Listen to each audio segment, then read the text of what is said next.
आपल्यासोबत आमदार ज्योती गायकवाड आपण त्यांच्याशी या ठिकाणी बातचीत करणार आहोत. देवेंद्र फडणवीस यांनी आज भाषण केलं आणि यावेळेला मुद्दा मांडलेला आहे तो म्हणजे महाराष्ट्राला काही बोलू नका, मिसिंग लिंक वरून काही बोलायचं असेल तर मला बोला, असं त्यांनी. मिसिंग लिंकचं काम कोणामुळे झालेलं आहे तेही माहिती आहे आणि कोणावर आरोप केले तेही कळत आहे. जर मिसिंग लिंकचं तुम्ही जेव्हा सांगत होता की कॅनडा आणि घेतलेले आहेत, आपण डिझाईन घेतलेलं आहे, डेन्मार्कचं तुम्ही उदाहरण दिलं, ऑस्ट्रेलियाहून त्याचं वायरचं काय टेस्टिंग केली, नंतर मलेशियाहून वायर घेतले, असे एवढं तुम्ही कौतुक केलं, त्याच्यानंतर काय त्याची अवस्था झाली, लोकांनी काय तिथे भोगलं. त्या दिवशी मुंबई आणि पुणे ह्या पूर्ण कनेक्शन बंद झालं. जुना मार्ग असेल, नवीन मार्ग असेल, पूर्ण जो मिसिंग लिंक आहे हे सगळं पूर्ण बंद झाल्यामुळे पुणे आणि मुंबईचं पूर्ण लिंक बंद झालेली आहे होती त्या दिवशी. आणि पूर्ण जे इमर्जन्सी सुद्धा कंडिशन आल्या तर काही येऊ जाऊ शकत नव्हते, अशी कंडिशन निर्माण झाल्यावर महाराष्ट्र हा कुठे नेऊन ठेवलाय हे त्यांनी नक्की सांगावं. की फक्त मिसिंग लिंक नाही तर सगळाच महाराष्ट्र बंद पाडला होता त्या दिवशी. पूर्ण महाराष्ट्र, मुंबई सगळं बंद पडलं होतं. त्याचं सुद्धा उत्तर देवेंद्र फडणवीस यांनी द्यायला पाहिजे होतं. मुद्द्यावरून जे टीका करत आहेत ते नसतील, केवळ असेल तर मिसिंग लिंक आणि एकनाथ शिंदे आणि देवेंद्र फडणवीस. तेच झालं ना की हे कोणासाठी बोलतायत ते तुम्ही विचार करावा.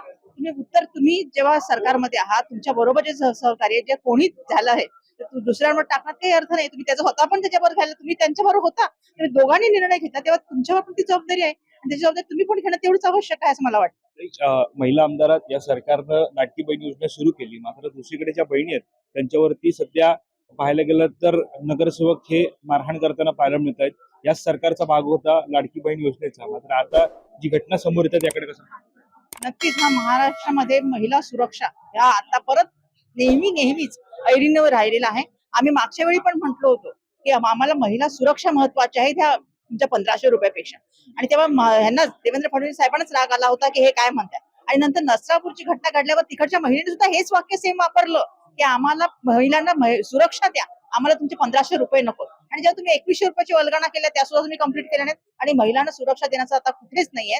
जर नगरसेवक जर इथे सेफ नाहीये तर बाकीचे सामान्य लोक काय सेफ राहणार आहे, हा सुद्धा विचार करण्यासारखी घटना आहे. गेल्या वेळी मी बोलली होती अधिवेशनामध्ये, वर्षाताई गायकवाडवर एका पोलीस सिनियरनी जेव्हा आरोप घेतले होते, चुकीचे आरोप, खोटे आरोप टाकले, त्यांच्यावर सुद्धा कार्यवाही झालेली. म्हणजे इथे आमदार असू, मंत्री असू किंवा नगरसेवक असू, कोणी सुरक्षित नाही असं दिसून या प्रकरणी आमदार असतील, मंत्री असतील, शंभूराज देसाई म्हणतात की या सगळ्या प्रकरणी की त्यांना समज दिली जाईल कडक शब्द. ते फक्त समज देऊन काय होतंय का? मग इतक्या तुझा समज देऊन का झालेलं नाहीये? ज्या घटना वारंवार घडतायत तर तुम्ही फक्त समज देऊन काय नाही होते. ऍक्शन काहीतरी घ्या ना. जे करतायत ते चुकीचं करतायत त्यांच्यावर ऍक्शन घ्या आणि आम्हाला चांगला महाराष्ट्राकडून दाखवा आणि तरच बोला तिथे येऊ असं आम्हाला वाटतं. आपण पाहतो या ठिकाणी महिला सुरक्षा ही अत्यंत गरजेची अशा प्रकारचं वक्तव्य हे ज्योती गायकवाड यांनी आपल्याशी बातचीत करताना केलं. त्या संदर्भातली अधिकची माहिती जाणून घेण्यासाठी तुम्ही आपलं महानगर लाईव्हला सबस्क्राईब करायला विसरू नका. धन्यवाद.